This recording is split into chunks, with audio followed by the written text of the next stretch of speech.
Stirring the coffee with the K-bar chopsticks using the vortex method. The only true way to optimize the taste of your coffee. At the molecular level. Good morning. Welcome to the Daybreak Show. Happy Monday. I am the Sultan. We'll get started, but first, coffee.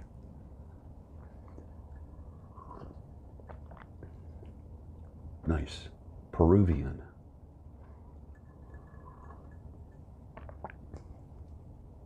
I bought 4 bags of beans over the weekend from Aldi. Just thought I'd try it. Mexican, Peruvian, Honduran, and Nicaraguan. I had Nicaraguan yesterday. Today is the Peruvian. Tomorrow, probably Honduran. Next day, Mexican. And then I'll give my review on those 4. I think they were something like $3.39.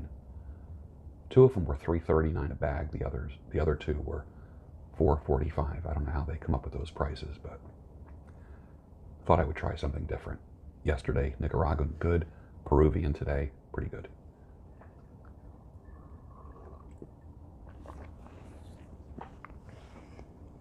Being Republican. Yes. Being Republican is like being married to a depressed and suicidal spouse. They're always trying to kill themselves. It's no wonder I divorced the Republican Party in 2008.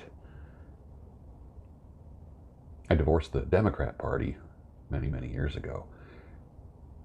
How interesting. The 2 major parties, I divorced them. I left them because they're abusive. I left them because, well, actually, they left me. I didn't go anywhere. As a person who has the values of your grandfather,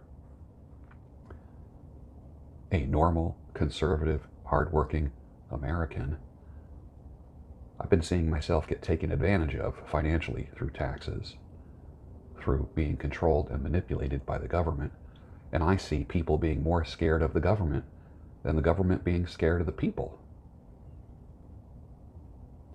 You know how, like, when you're driving down the road and the speed limit is 55 miles an hour, and if you are going over that, let's say you're driving 70, which is very easy to do, 65, 70, it's very simple, and you see a police car, you automatically have just a little bit of fear or apprehension and you slow down, right?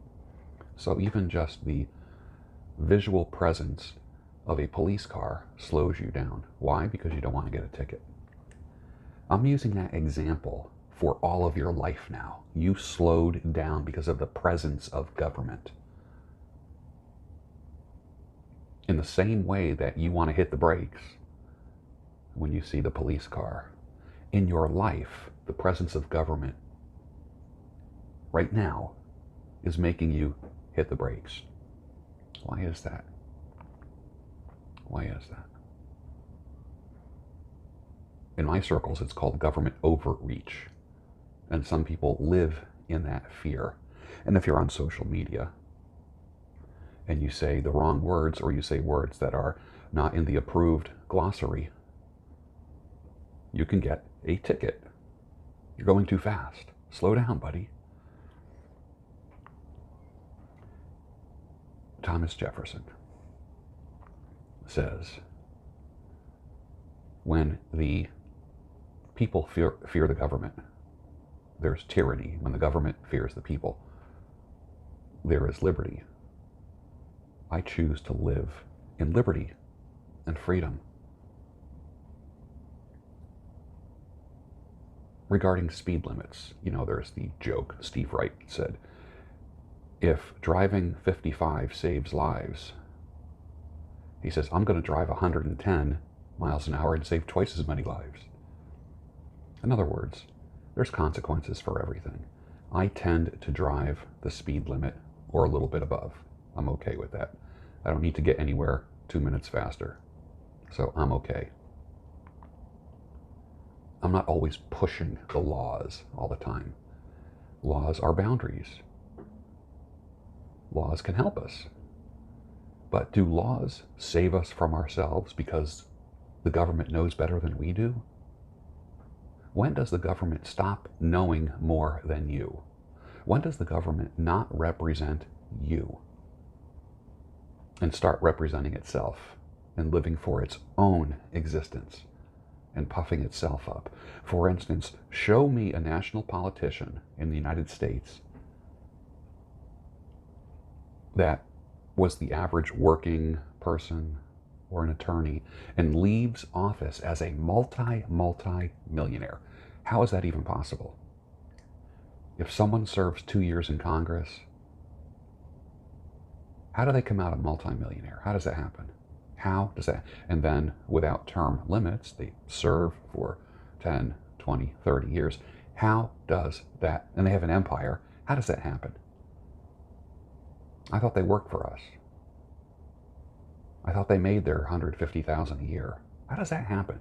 How do you become a multi-millionaire in a few years as a politician? That tells you that they're receiving more than just a paycheck.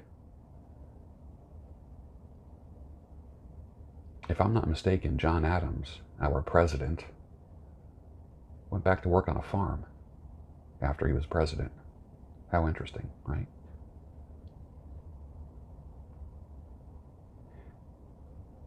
People submit to the government when they don't trust themselves and they think the government is smarter than they are. The Constitution starts with the phrase, we the people. We. There's not a separate class of citizen and then government, where this group of people in the government that you elected to be in there know more than you.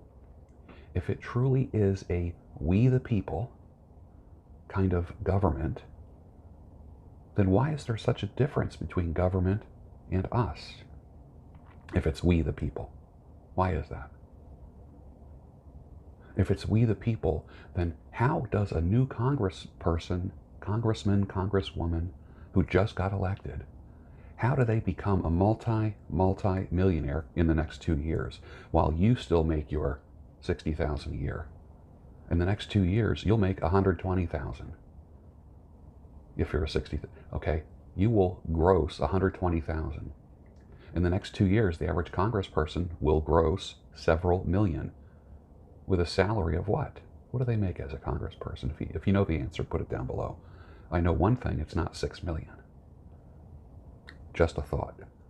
An act authorizing the employment of the land and naval forces of the United States in cases of insurrections.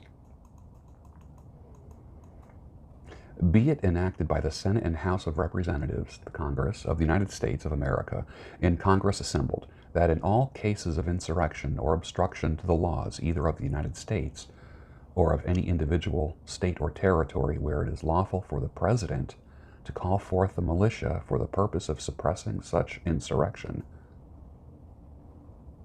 Where the heck did that just go? Hold on, oh, there it is. Or causing the laws to be duly executed, it shall be lawful for him to employ for the same purposes such part of the land or naval force of the United States as shall be judged necessary, having first observed all the prerequisites of the law in that respect. And that is written by Nathaniel Macon, Speaker of the House of Representatives, S. Smith, I don't know what the S stands for, President of the Senate, and that was written on March 3rd, 1807, approved by Thomas Jefferson. That's interesting, isn't it? Which leads me to say, if your insurrection lasts more than 3 hours, you need to call a general. Commentary on it. I left the company. That's what I used to say. I work in a damn mall. I enjoyed what I was doing. I just didn't like the company so much. Did you ever think about that? Did you ever think about maybe it's not what you do that is bad? Maybe it's where you are doing it. For a while there, I hated the haircutting industry, hated it. And I realized maybe it's who I'm working for that I really don't like. Because I enjoy the craft of using my hands on taking chaos and bringing order and beauty to it. I love doing that. I never not loved it. It was usually where I was doing it at. So think about that. Do you have to quit your career? You might not have to. Maybe you just have to change where you exercise your skills. Maybe where you are working doesn't deserve you. Think about that. Maybe you're too good for them. I mean, don't be nutty and have this false pride. If you're not the best, then don't be arrogant. Become the best where you are. I remember working in places where they would say, slow down, you're making us look bad.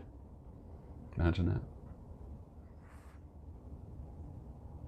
If it's true that we are the news, with our phones, we can catch everything on video and audio, everything. If it's true that we are the news, then citizen journalists need to get their crap together.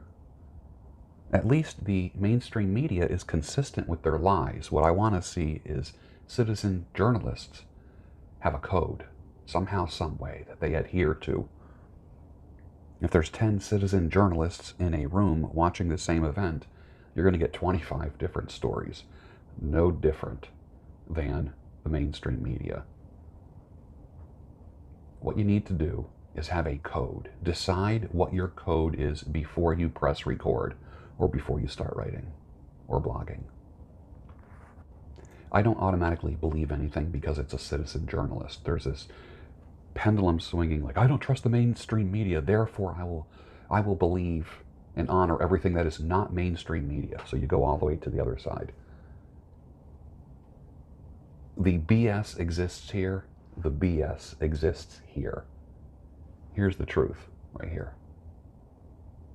So don't believe citizen journalists who are speculating. There's a lot of speculation going on right now about everything. I kind of have the I believe it when I see it attitude that never lets me down. You never, ever get disappointed when you adopt I'll believe it when I see it. Now, men, let me just tell the men, women should be throwing themselves at you right now. Well, if you're a strong man. Women should be putting themselves on your radar if you are a man. Now that there's a little bit of social disruption happening. Why? Because women recognize strength when chaos is happening. It's never been easier to find a girlfriend or a wife if you are a strong man. If you're wishy-washy and don't look like you can provide, protect, and lead, you will always be on the outskirts looking in. You will always think that other men are lucky or know the code, or that you might even be arrogant and say, I'm smarter than all of them because I don't have a woman. Maybe you don't have a woman because you're weak. And women don't recognize strength in you. But they all want money. They all want status. Possibly. Status means nothing in the midst of chaos. Okay? Are you a stable man? Is your appearance that of a stable man? A strong man? Women are great at detecting strength when there's social disruption. Keep that in mind. Did you ever hear anyone say, you're such a stud? Did you ever say that to another guy? You're such a stud. Well, there's a lot of definitions of stud. A lot of times people use the, I guess you would call the animal definition. You bring a horse in, you have a stud of a horse that just impregnates the female horses. Here's a different definition of stud, and you know this definition. It's a vertical framing member in a building's wall. There's studs in here, in this wall right here. A vertical framing member. They are the fundamental element in frame building. You hear me? The fundamental element in frame building, in construction and in relationships. I like that definition. Do you hold frame? Do you hold frame in a relationship? That's not just the invention of a few people on social media. Do you appear to be solid, structurally solid, which goes kind of, we're borrowing that phrase, we're borrowing that imagery from the construction industry.